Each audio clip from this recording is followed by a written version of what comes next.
Hi guys, Retro Tech Ralph here with another book review. Remember from last time with the book, with the Games Machine book? This one, it's got the same sort of era. It goes from when the games started in the 70s up to, so this is Atari to Xbox. So even Amos, no starch press, that's good. So you've got a Nintendo controller, NES controller in front of there, game console.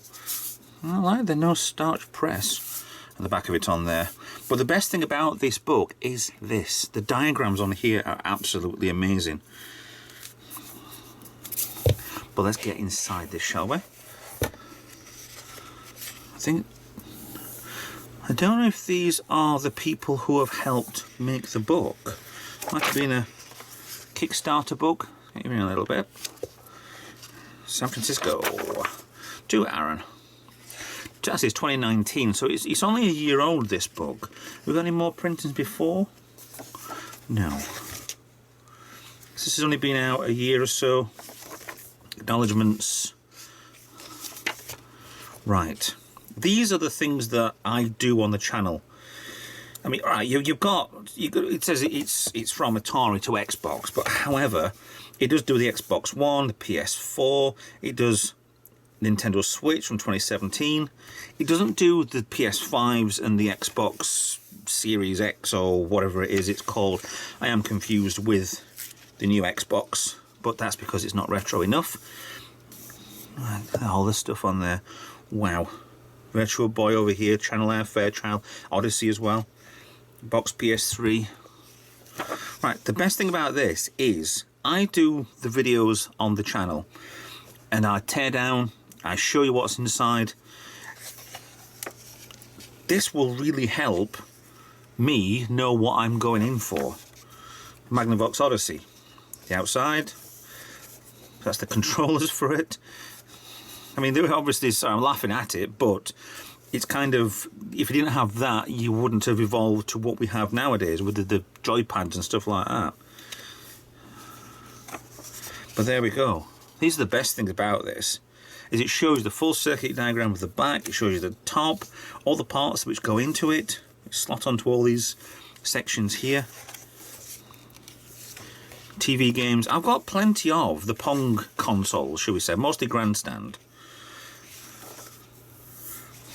But yeah, it says the crash of 77. So all these cheap Pong ones just kind of frittered away. Different countries did different branding. We had Grandstand in the UK. Europe had different types. The Fairchild, again, I've stripped that one down on the channel. This is the Mark 1 version with the controllers go inside. Take this plastic cover off and they go inside. The Mark 2, they're attached on the back.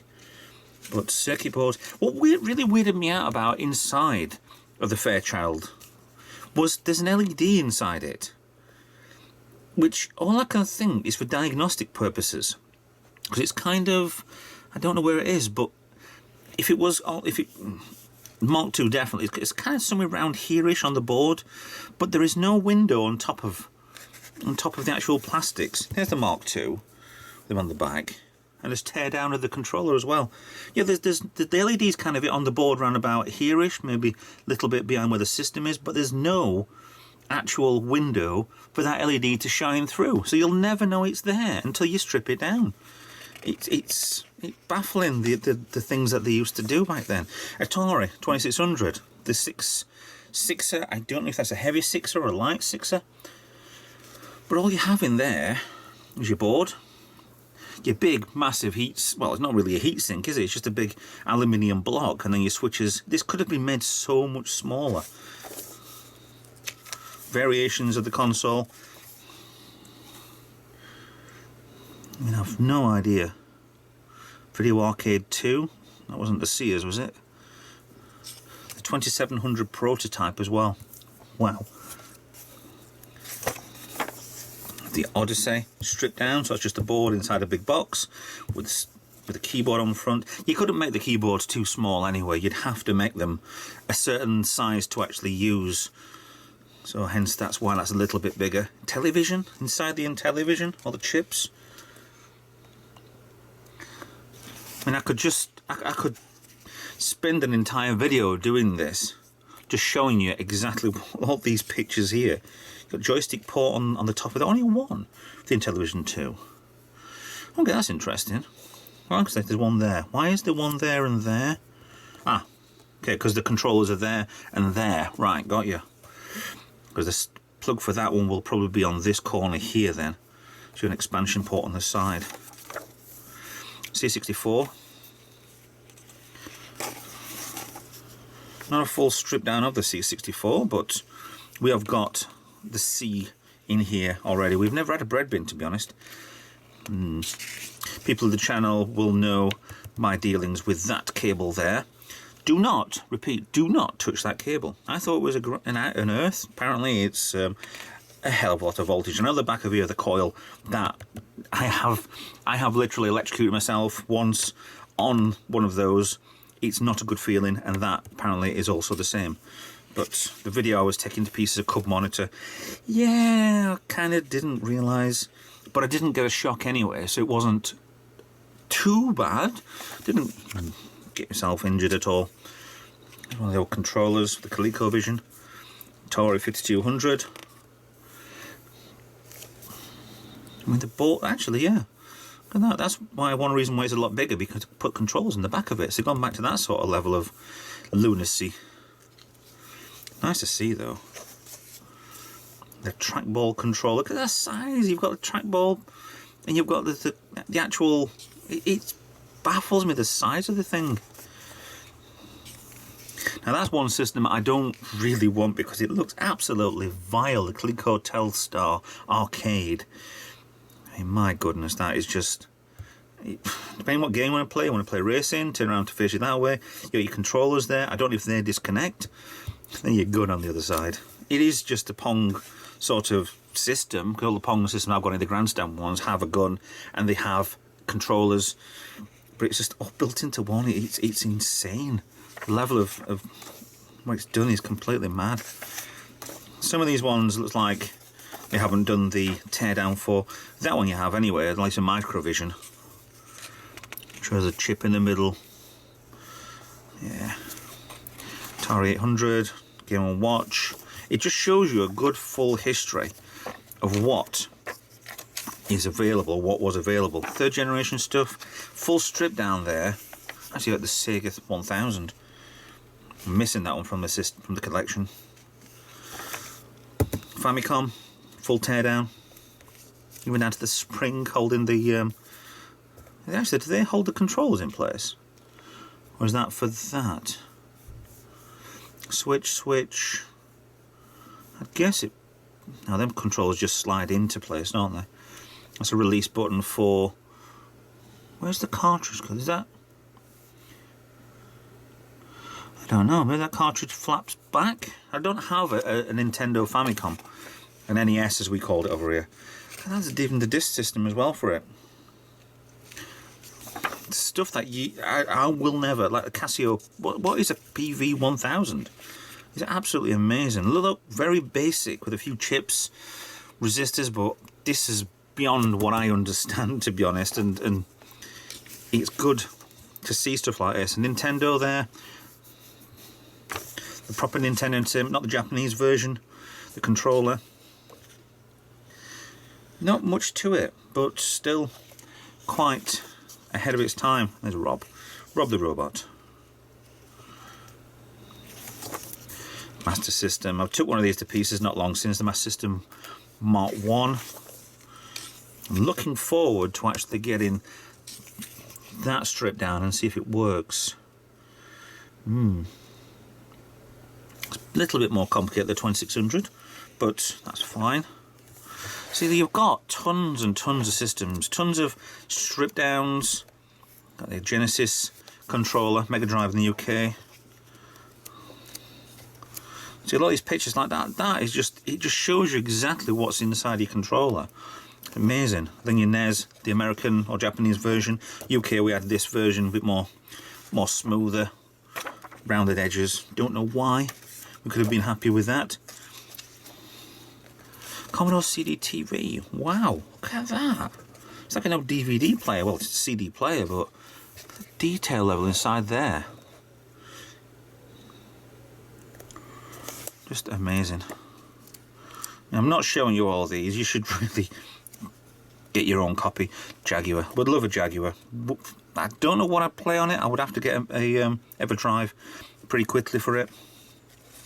I've stripped one of these down a few times. Changed the power supply. Done the chip mod, which is... Where's the chip? Where's that on the... No. Yeah. PS1. See, again, for the time, it's just one big circuit board, and then that's it. Amazes me. A stack of them. Different types you can get there. PS1 ONE, and you've got the different types on the back. They removed this multi-socket on the final model.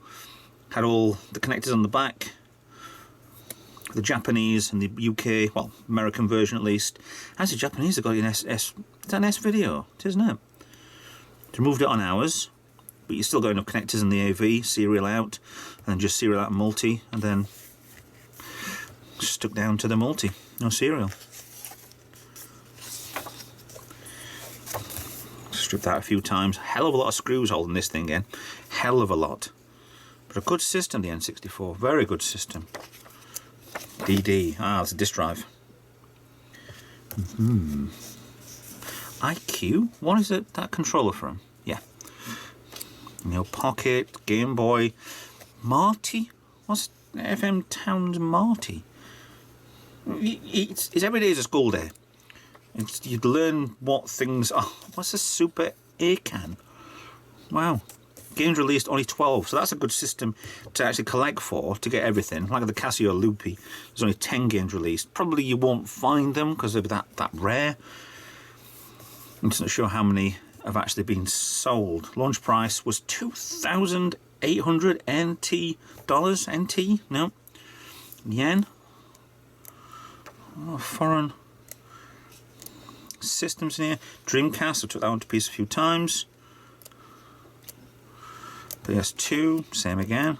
See, a lot of these newer systems, I've got, have them, used them. My Xbox, I've got too many in the garage. Engage, well, that was a really failed system. Good for handheld, but absolutely useless as a phone.